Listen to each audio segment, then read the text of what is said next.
Hola, muy buenos días. Mi nombre es Cristian Monzoni y conmigo van a desarrollar el área de biología, ¿sí? Como primer medida vamos a empezar a conocer acerca de las estructuras básicas y mínimas de todo organismo vivo, que es justamente la célula. Su primer pregunta seguramente ha de ser: ¿a qué hacemos referencia cuando hablamos de una célula? Entonces, nuestra primera pregunta a contestar justamente es: ¿qué es una célula?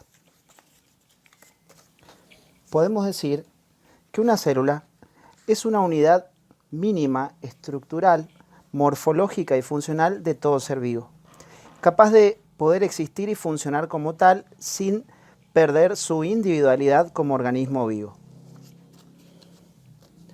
Una vez conocido un concepto general acerca de nuestras células, vamos a empezar a hablar acerca de ciertas características que se consideran generales en toda célula. Vamos por la generalidad número 1.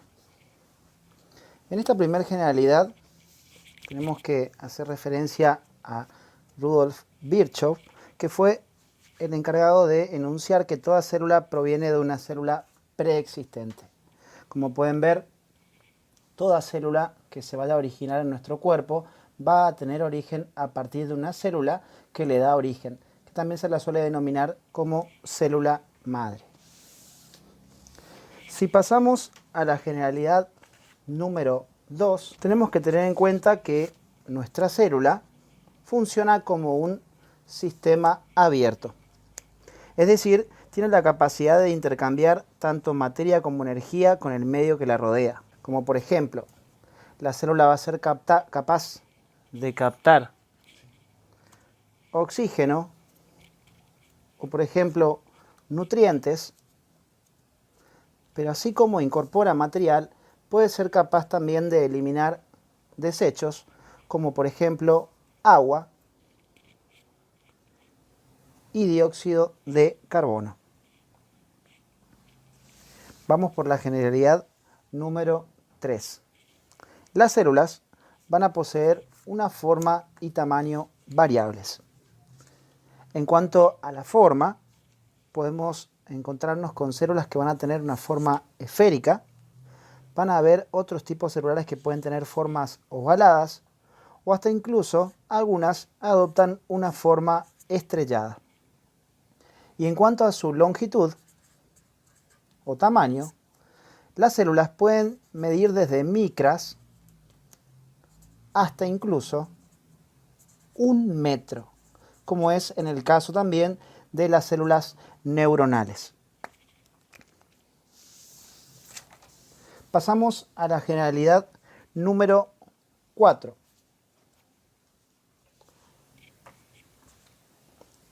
Los organismos vivos van a poseer características comunes. Entre estas características comunes podemos nombrar, por ejemplo, a la reproducción. Van a tener la capacidad de reproducirse como organismos. Pasamos a la generalidad número 2. Decimos que sirven como organismos capaces de adaptarse. También tienen la capacidad de poder crecer, de diferenciarse.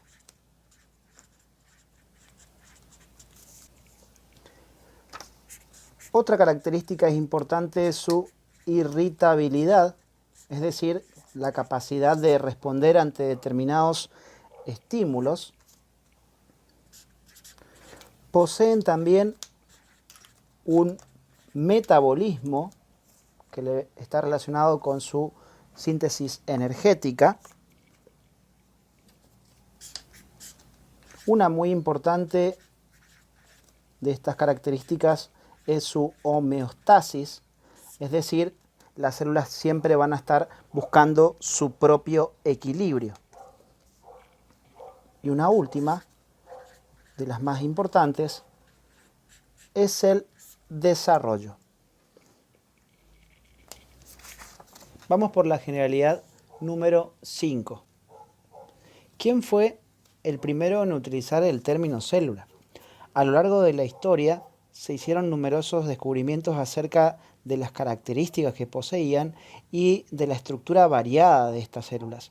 Pero el primero en utilizar este término que vemos acá, el término de célula, fue Robert Hooke, el cual, al visualizar en un microscopio de esa época, pudo observar mediante una lámina de corcho que en su interior estaba formada por pequeñas celdas de forma cuadrilátera a las que denominó células, a pesar de que no estaba observando realmente un tejido vivo. Pasamos a la generalidad número 6. Las células tienen la capacidad de agruparse para formar tejidos. A su vez, estos tejidos se pueden asociar formando órganos. Y estos órganos, al asociarse, pueden formar lo que se denominan aparatos y sistemas. Vamos por la generalidad número 7. Las células van a estar constituidas por distintas estructuras que se conocen como macromoléculas. Me interesa que conozcan las 4 macromoléculas principales de la célula. En primer medida, los hidratos de carbono, que también reciben el nombre de carbohidratos, glúcidos o comúnmente también denominados azúcares. En segundo lugar, los lípidos o también conocidos como grasas. En tercer lugar, las proteínas, que son importantes como elementos de distintos tipos celulares, especialmente importantes a nivel de lo que es la célula muscular. Y por último, los ácidos nucleicos, que en su mayor parte van a estar dentro del núcleo, como por ejemplo el ADN y el ARN. Si pasamos a la generalidad número 8, tenemos que tener en cuenta algo fundamental. De acuerdo al número de células que tenga un organismo vivo, de acuerdo a su número de células, los organismos pueden ser unicelulares o también puede ser de tipo pluricelulares. Como por ejemplo, dentro de los unicelulares encontramos los protozoos y las bacterias, y dentro de los pluricelulares podemos encontrar a los animales y plantas, entre otros. Lo siguiente a hablar es acerca de los distintos tipos celulares. Al hablar de tipos celulares tenemos que distinguir básicamente dos clases de células. Una de ellas se denominan procariontes o también llamados procariotas, mientras que el otro tipo celular son los eucariontes o eucariotas. Si analizamos el nombre de estas células, pro hace referencia a antes y carión hace referencia a núcleo, mientras que eu significa verdadero y carión nuevamente a núcleo. Pro antes hace referencia a que estas células son más antiguas en relación a los eucariontes. Y si queremos graficar para entender un poquito más estos nombres que toman estas células, podemos ver que en ambos casos, ambos tipos celulares, tanto procariontes como eucariontes, van a estar rodeados por una estructura conocida como membrana plasmática. Esta membrana plasmática va a rodear a las células. Por dentro, en el caso de una célula eucarionte, vamos a encontrar otra estructura conocida como envoltura nuclear. Esa envoltura nuclear es característica únicamente de las células eucariontes. Como pueden ver, una célula eucarionte tiene una envoltura nuclear, mientras que la célula procarionte no va a poseer esa envoltura nuclear. Podemos ver también que en el caso del eucarionte, esa envoltura nuclear va a estar rodeando a lo que se conoce como material genético, es decir, nuestro ADN. Ese ADN va a poseer la información necesaria para la síntesis de todos los distintos elementos celulares. En él se va a encontrar toda la información de nuestra célula. Uno pensaría entonces que acá, al haber envoltura nuclear y delimitar un espacio que se llama núcleo, donde se encuentra el ADN, esta célula, al no presentar una envoltura nuclear y por ende no tener un núcleo, no va a poseer material genético o ADN. Eso es un error, ya que la célula procarionte también posee un material genético o ADN, pero a diferencia de lo que pasa en la célula eucariota, el ADN no se va a encontrar rodeado por una envoltura nuclear, sino que va a estar en el interior de una estructura que es el citoplasma celular. Y esa zona del citoplasma donde se encuentra el material genético va a recibir el nombre de nucleoide. Se le da este nombre porque esta zona del citoplasma cumple la función similar a la del núcleo, es decir, proteger a nuestro material genético. Entonces, ya decimos procariontes, pro antes, carión, núcleo, haciendo referencia a que estas células se descubrieron con anterioridad respecto a los eucariontes, donde eu significa verdadero y carión núcleo, haciendo referencia justamente a que estas células, que son nuestros eucariontes, poseen un núcleo real a diferencia del procarionte que no lo posee.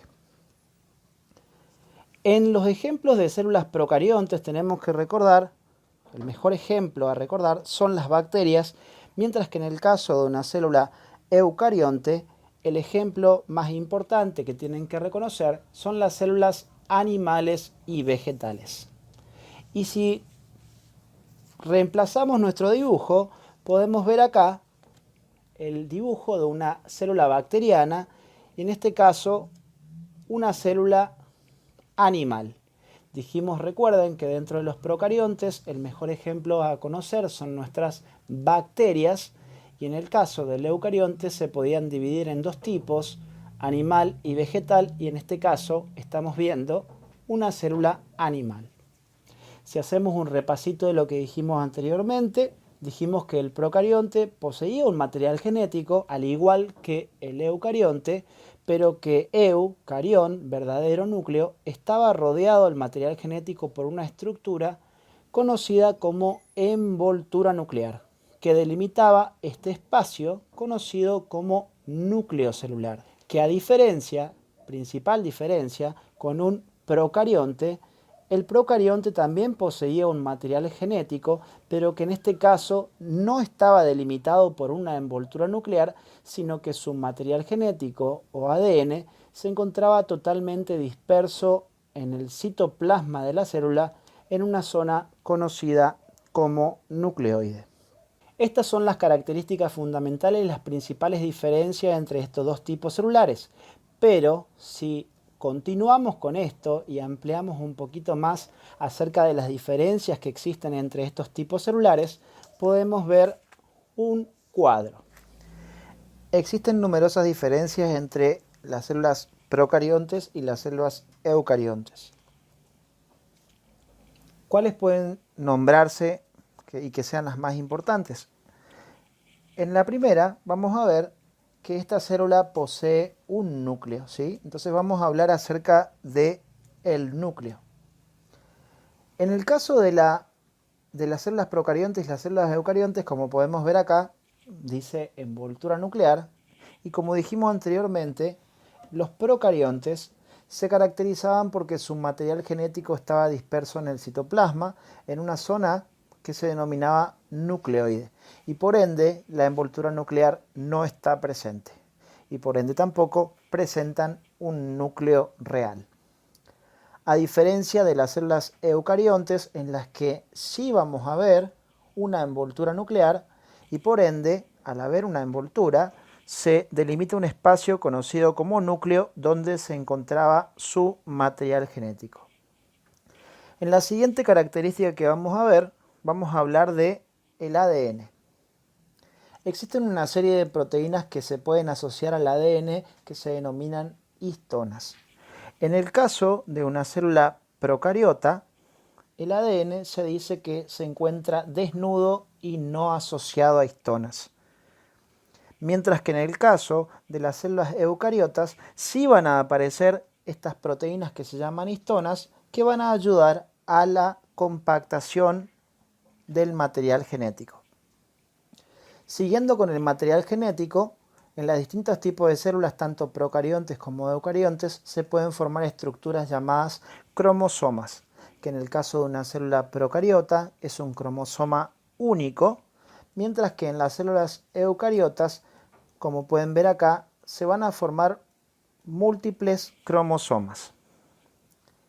En la siguiente característica vamos a hablar acerca de la división celular, que en el caso de una célula procariota, la forma de división se conoce como fisión binaria, mientras que las células eucariotas, que dijimos que abarcaban principalmente células animales y vegetales, las formas de división toman el nombre de mitosis y meiosis. Si seguimos con nuestro cuadro diferencial entre estas células procariotas y eucariotas, vamos a ver algunas otras más. Hay algunas estructuras que se conocen como sistema de endomembrana, que ya vamos a hablar más adelante y cómo está formado y su importancia. Otras estructuras conocidas como citoesqueleto, que básicamente lo que forma es, como dice su nombre, un esqueleto celular. Y otros organoides denominados mitocondrias que se encargan de la síntesis energética. En el caso de los procariontes, todos estos elementos van a estar ausentes, mientras que las células eucariontes van a presentarlos. Si pasamos a la parte de la siguiente característica, que son los cloroplastos, en el caso de un procarionte, los cloroplastos no se van a encontrar. Estos organoides se caracterizan por estar presentes para los procesos de fotosíntesis, pero en el caso de un procarionte, como dijimos, no presentan cloroplastos. En cambio, en las células eucariotas, mucho ojo acá, mucha atención, porque en el caso de los eucariotes dijimos que habían células animales y vegetales. Los cloroplastos pueden aparecer, pero únicamente aparecerán en las células vegetales. Si pasamos a la siguiente característica, vamos a hablar de unas estructuras conocidas como ribosomas. Estos ribosomas son una especie de maquinaria que van a ayudar a la producción o síntesis de proteínas para la célula.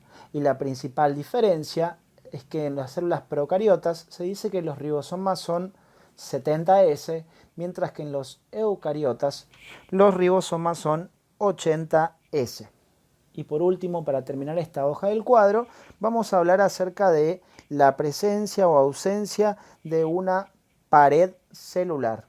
En el caso de los procariontes se caracterizan por tener pared celular, pero en el caso de las células eucariotas también pueden encontrarse paredes celulares, pero únicamente en las células vegetales. Así que ojo acá, porque si hablamos de paredes celulares, solamente se van a encontrar en las células que sean eucariontes vegetales, pero si se trata de una célula eucariota animal, la pared celular no va a encontrarse.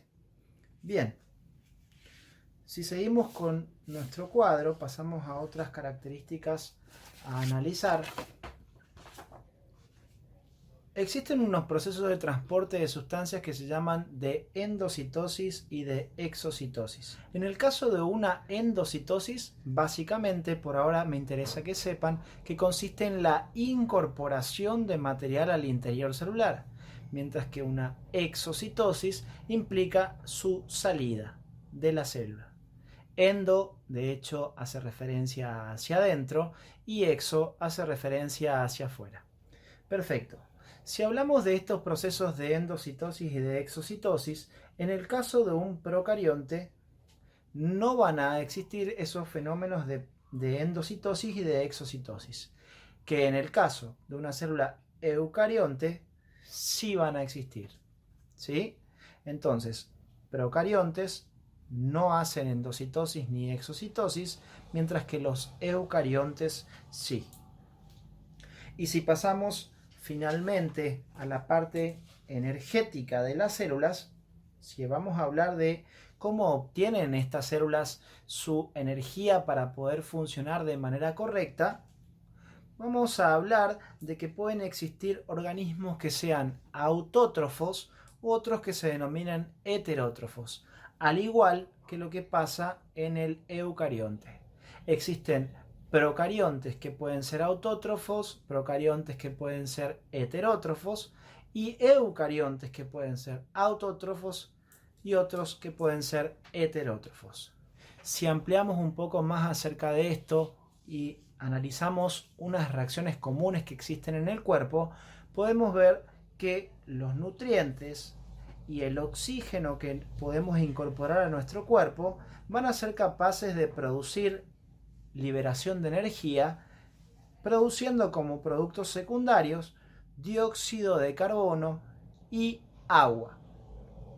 Pero como pueden ver, esta reacción química que nombramos recién puede ocurrir en ambas direcciones. Es decir, que si se puede partir también desde dióxido de carbono y agua, y en presencia en este caso de luz solar, un organismo puede ser causante de liberación de oxígeno con producción de nutrientes. Si analizamos esta reacción química desde este lado hacia este, es decir, partiendo desde nutrientes y oxígeno con producción de energía y liberando dióxido de carbono y agua como desechos, esa reacción en dirección de la flecha azul la realizan los organismos que se denominan heterótrofos, es decir, que dependen de alguna sustancia extraña externa al cuerpo, como en este caso los nutrientes y el oxígeno, para la producción de energía. ¿Sí? En cambio, si analizamos la reacción en sentido inverso, partiendo desde dióxido de carbono y agua y en presencia de luz solar, siguiendo la flecha en dirección rosada, podemos ver que este organismo puede producir nutrientes que los puede depositar, por ejemplo, en frutos o en raíces o en semillas y liberar oxígeno. Esta reacción en esta dirección la realizan los organismos autótrofos, es decir, que ellos se autoabastecen de energía con solamente dióxido de carbono y agua. ¿Sí? Me interesa que conozcan básicamente esta reacción que ocurre muy frecuentemente en los distintos tipos de organismos y, como último dato, tengan en cuenta que la reacción química en dirección de la flecha azul las realizan los heterótrofos, la reacción en dirección de la flecha rosada los realizan los autótrofos, y que, teniendo en cuenta los eucariontes que dijimos que se encontraban principalmente células animales y células vegetales, los animales harían la reacción en flecha azul, es decir, que los animales son heterótrofos, mientras que las plantas o vegetales realizan la reacción química en sentido inverso, partiendo de dióxido de carbono y agua, con producción de nutrientes y oxígeno, proceso que ustedes deben conocer seguramente como fotosíntesis. Es decir, que los vegetales son organismos autótrofos. Y con esto finalizamos las principales diferencias acerca de las células procariontes y eucariontes. Ya terminada la parte general acerca de las células procariotas y eucariotas y sus diferencias, vamos a pasar a hablar de los distintos tipos de células eucariontes. Es decir, vamos a hablar de las células vegetales y de las células animales, que son las más importantes que tenemos que estudiar para esta área de biología. Como primer medida vamos a hablar de ciertas diferencias que existen justamente entre estas células vegetales y células animales. Una primera diferencia que tenemos que tener en cuenta es el tamaño de estas células. Una célula vegetal siempre va a ser de mayor tamaño respecto al de una célula animal. Las células vegetales no solamente tienen un mayor tamaño, sino que generalmente son más rígidas y menos diferenciadas que una célula animal. En el caso de una célula animal, los tamaños, si bien pueden ser muy variados, y si bien existen algunas excepciones que pueden llegar a tener un gran tamaño, como por ejemplo pasaba con la célula neuronal, que pueden llegar a medir hasta cerca de 1 metro, en general las células animales son de menor tamaño que las células vegetales. Son menos rígidas y más diferenciadas que las vegetales. En una segunda característica vamos a hablar de la membrana plasmática. La membrana plasmática es una estructura que rodea a toda célula y que en el caso de la célula vegetal va a poseer membrana plasmática al igual que la posee una célula animal.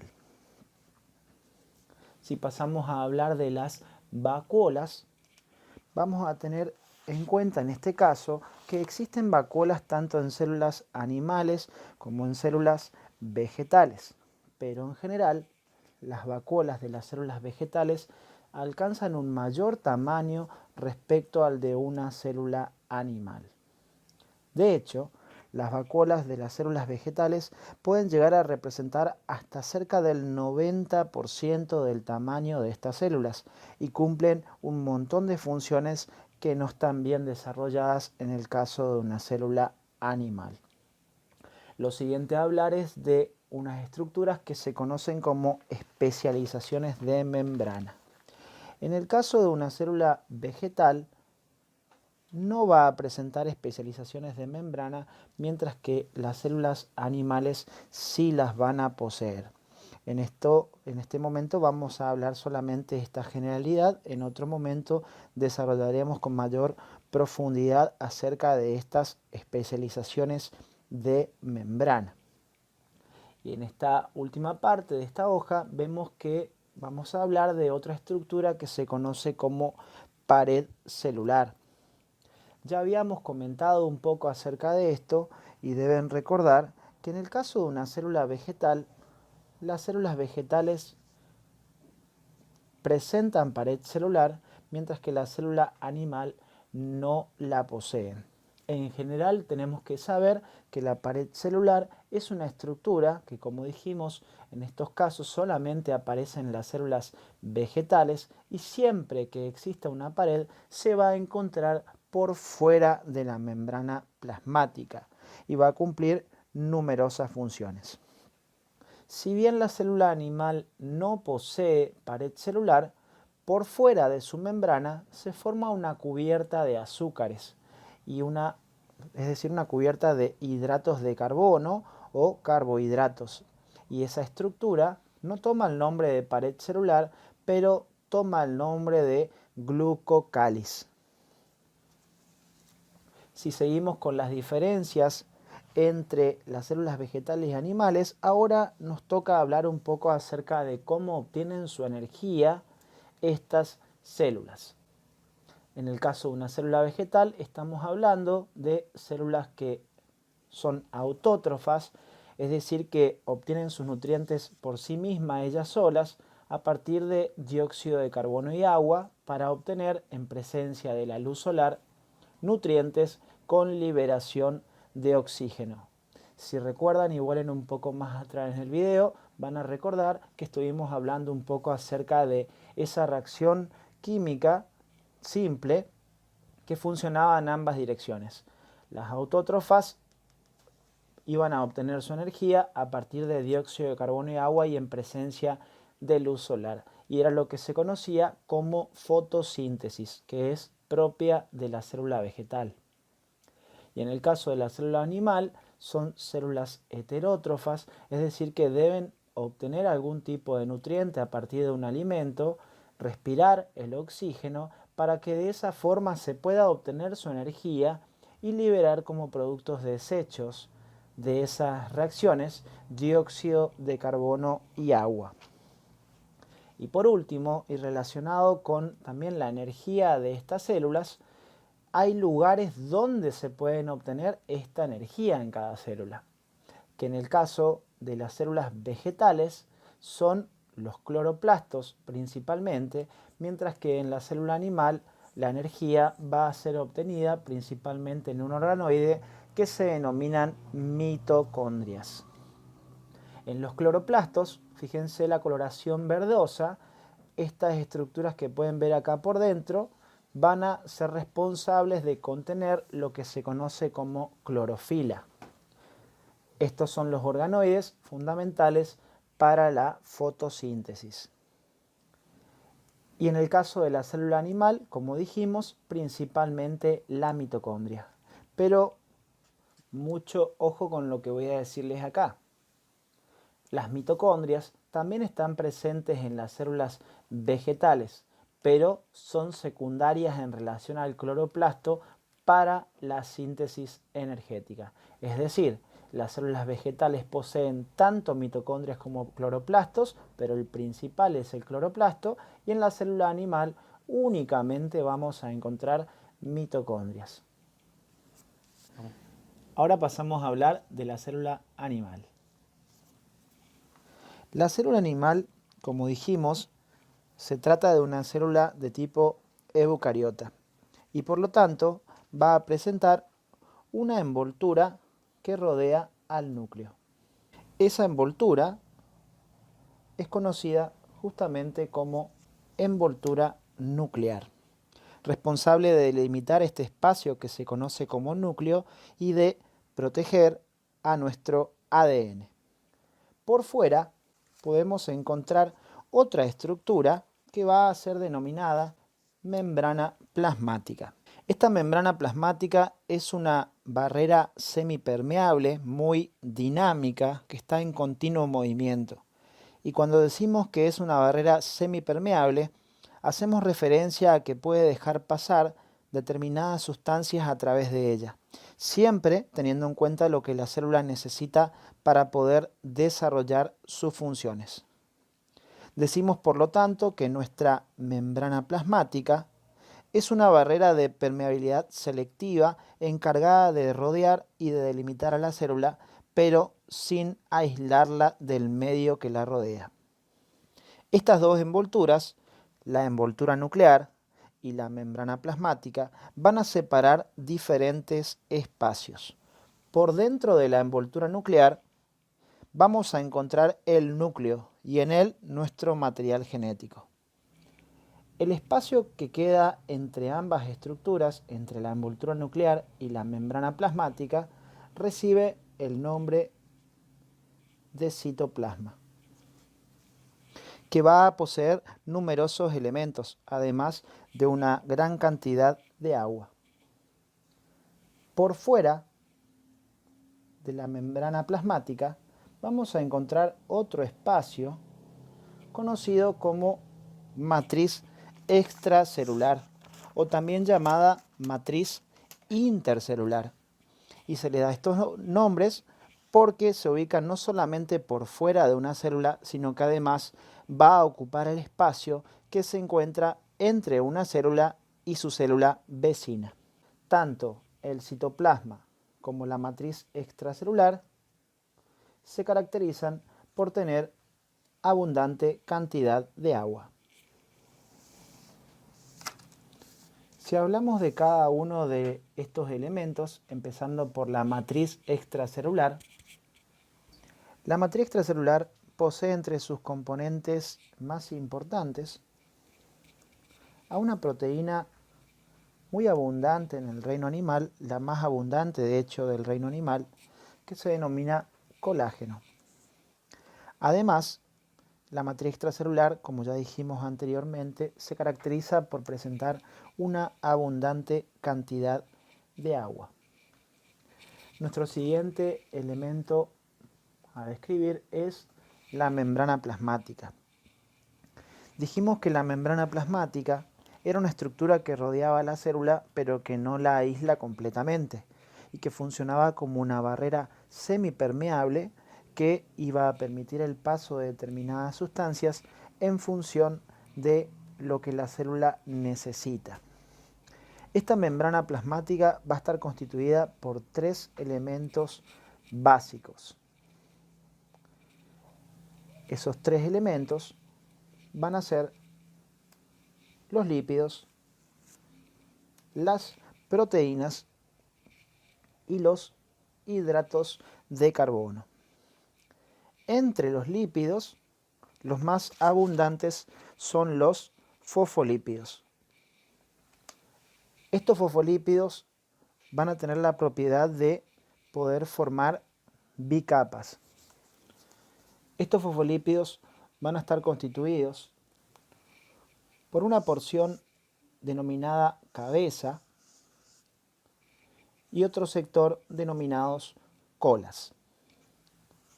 Las cabezas se caracterizan por llevarse bien con el agua, por lo que decimos que las cabezas son polares o hidrofílicas. Mientras que el otro sector que constituyen los fosfolípidos se denominan colas, que a diferencia de la cabeza no se llevan bien con el agua, sino que por el contrario van a repeler al agua, teniendo por lo tanto un comportamiento no polar o hidrofóbico, que como su nombre lo dice, tienen fobia al agua, es decir, escapan del agua, mientras que la cabeza hidrofílica, filia hace referencia a afinidad, es decir, afinidad por el agua. Estos fosfolípidos, constituidos entonces por una porción denominada cabeza, que se lleva bien con el agua, y el otro sector, denominados colas, que tienen baja afinidad por el agua y escapan de ella, van a tener la capacidad de formar bicapas. Y estas bicapas lipídicas van a estar constituidas únicamente por fosfolípidos.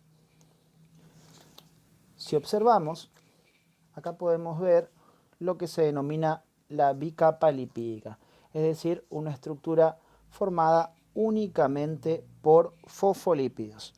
Y es muy importante distinguir entre bicapa lipídica y membrana plasmática, ya que al hablar únicamente de bicapa lipídica estamos hablando de una estructura constituida únicamente por fosfolípidos. Pero si a esta estructura le agregamos, por ejemplo, estructuras como ser hidratos de carbono, o le agregamos otras estructuras como ser proteínas, ahora sí estamos hablando de una membrana plasmática. Ya no solamente está formada por lípidos, y dentro de ellos fosfolípidos, que formaban únicamente ellos lo que se llamaba bicapa lipídica, sino que ahora a nuestra estructura le agregamos proteínas e hidratos de carbono o azúcares, constituyendo lo que se denomina membrana plasmática. Entonces es muy importante recordar y tener bien en claro la diferencia que existe entre membrana plasmática y bicapa lipídica. La bicapa lipídica estaba únicamente constituida por fosfolípidos, que son los lípidos más abundantes que existen. Mientras que al hablar de membrana plasmática, ya a esta estructura conocida como bicapa tendríamos que agregarles otros componentes como ser los hidratos de carbono o las proteínas, y ahora sí, en este caso, estamos hablando de una membrana plasmática. Uno de los siguientes temas a considerar en la biología es el de transporte celular. Como dijimos anteriormente, los fosfolípidos tenían la capacidad de formar bicapas. De hecho, si analizamos en esta parte del dibujo, vamos a ver y reconocer las partes de los fosfolípidos que hablamos anteriormente, las cabezas y las colas. Y como podemos ver, se forma una bicapa de fosfolípidos en la cual los fosfolípidos van a asociarse interactuando por medio de sus colas. Las colas de los fosfolípidos constituían la porción no polar o hidrofóbica que mira hacia el centro de esta bicapa, mientras que sus cabezas están orientadas en dirección opuesta, una mirando hacia una dirección y la otra hacia la dirección opuesta. Las cabezas, en este caso, van a mirar hacia lo que se conoce como matriz extracelular, mientras que la cabeza de esta otra monocapa va a mirar en dirección hacia el citoplasma. Por lo tanto, podemos ver que en esta bicapa una se va a llamar monocapa externa por su ubicación o matricial, porque mira hacia la matriz extracelular, mientras que la monocapa que mira hacia el citoplasma se llama monocapa interna o citoplasmática. Esta doble capa de fosfolípidos constituía lo que se denominaba bicapa lipídica, que es la estructura básica de toda membrana. Pero si a esta bicapa lipídica constituida únicamente por los fosfolípidos se le agregaban otros componentes, como ya dijimos anteriormente, como los hidratos de carbono o las proteínas, en este caso quedaba constituida mi membrana plasmática. Esta membrana plasmática, ya habíamos comentado, tiene la capacidad de dejar pasar determinadas sustancias en ambas direcciones a través de ella. De hecho, puede pasar de que algunas sustancias ingresen desde la matriz extracelular en dirección hacia el citoplasma o en sentido opuesto desde el citoplasma hacia la matriz extracelular, y todo lo que tenga que ver con el transporte de estas sustancias a través de esta membrana se conocen como transporte celular. A la hora de considerar los procesos de transportes existen tres características muy importantes. Número 1. El tamaño de la sustancia a transportar. Se puede tratar de una sustancia pequeña o de una sustancia de gran tamaño. Número 2. Si esta sustancia posee o no cargas eléctricas, ya sean cargas positivas o negativas. Y número 3. La solubilidad de la sustancia, que en este caso podemos encontrarnos con dos tipos de sustancias, unas que se denominan hidrosolubles o solubles en agua y otras conocidas como liposolubles o solubles en lípidos. Si esta fuera nuestra bicapa lipídica, este fuera nuestro lado citoplasmático y este el lado de la matriz extracelular, los transportes a través de esta bicapa pueden ocurrir indiferentemente en cualquier dirección. Algunas veces estos transportes ocurren directamente a través de nuestra bicapa lipídica. Esto va a pasar cuando las sustancias sean de pequeño tamaño, sin cargas y liposolubles, situaciones que favorecen el transporte directo de la sustancia a través de la bicapa lipídica. Pero en caso de que las sustancias sean de mayor tamaño, posean cargas o sean hidrosolubles, este transporte no ocurriría directamente a través de la bicapa. En este caso, requeriríamos de la presencia de otro elemento asociado a la bicapa lipídica para que este transporte pueda ocurrir en cualquier dirección. Y ese elemento que tenemos que anexar a nuestra bicapa lipídica es una proteína.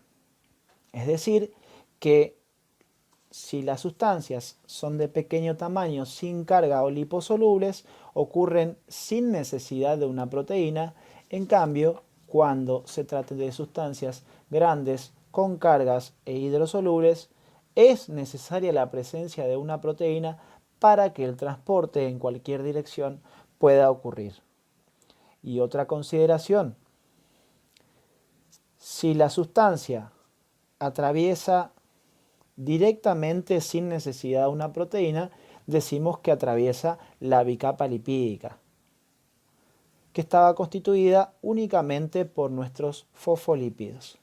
Pero en cambio, si para que ocurra el transporte hay que agregar un elemento proteico, la suma de bicapa lipídica más un elemento que no era fosfolípido me formaba lo que se denominaba membrana plasmática.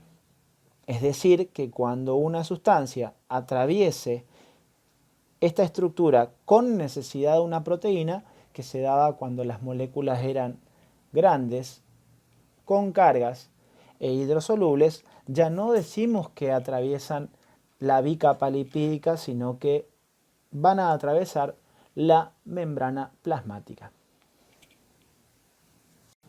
Dijimos anteriormente que entre la membrana plasmática y la envoltura nuclear existía un componente abundantemente líquido que se conocía como citoplasma.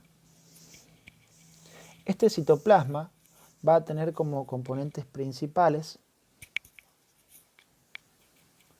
a lo que se denomina citoesqueleto y al sistema de endomembranas. El citoesqueleto o esqueleto celular está constituido por un conjunto de proteínas que le dan el armazón, estructura y forma a las células. Este citoesqueleto va a estar constituido a su vez por tres elementos principales. En primer lugar, los microtúbulos, que van a presentar un diámetro característico de 25 nanómetros, siendo los elementos de mayor diámetro del citoesqueleto. En segundo lugar, los filamentos intermedios, denominados así porque justamente de los tres componentes del citoesqueleto son los que tienen el diámetro intermedio, y ese diámetro es de 9 a 11 nanómetros. Y finalmente, el tercer elemento del citoesqueleto lo constituyen los filamentos de actina, que también se denominan microfilamentos, ya que son, de los tres, los de menor diámetro. Y ese diámetro corresponde a 6 a 8 nanómetros. Por su parte, el sistema de endomembrana está constituido por una serie de orgánulos u organoides que van a estar formados también por membrana. Es decir, que reciben el nombre de sistema de endomembranas porque justamente estamos hablando de un conjunto de organoides membranosos que van a tener múltiples funciones y que van a interactuar entre sí para poder desempeñar múltiples funciones celulares. Entre los elementos del sistema de endomembrana podemos nombrar, por ejemplo, al retículo endoplásmico rugoso o RER, encargado principalmente de la síntesis de las proteínas de la célula. También podemos encontrar a otro elemento que es el retículo endoplásmico liso, o también denominado REL, encargado de la síntesis de los lípidos de la célula y sirven como también un depósito de calcio. En tercer lugar, vamos a tener al aparato de Golgi, encargado de direccionar a los elementos a los sitios a los cuales deben dirigirse, y también se encarga de la modificación de algunos componentes de la célula. También posee a los endosomas, que en colaboración con los lisosomas van a cumplir múltiples funciones importantes para la célula. En el caso del lisosoma, Este lisosoma se encarga de la degradación o destrucción de elementos celulares que no funcionen correctamente y agentes extraños que pueden causarnos daños, como el caso de las bacterias. Va a estar constituido también por la envoltura nuclear, que dijimos que era el elemento que rodeaba al núcleo celular y se encargaba de proteger al material genético. Y por último, como elemento final de este sistema endomembrana, vamos a tener a las vesículas. Esas vesículas van a permitir la comunicación de los distintos elementos de este sistema de endomembrana entre sí. Estos diferentes elementos van a estar suspendidos dentro de la célula, cada uno en una posición determinada, lo cual va a estar directamente en relación con la funcionalidad del citoesqueleto. De hecho, estos elementos del citoesqueleto van a ayudar a posicionar a los distintos elementos del sistema endomembrana de manera tal de que aparecen como suspendidos dentro de la célula. Bueno, esto es todo lo que tenemos que conocer acerca de las generalidades de nuestras células. Espero que les haya gustado y nos vemos en nuestra siguiente clase.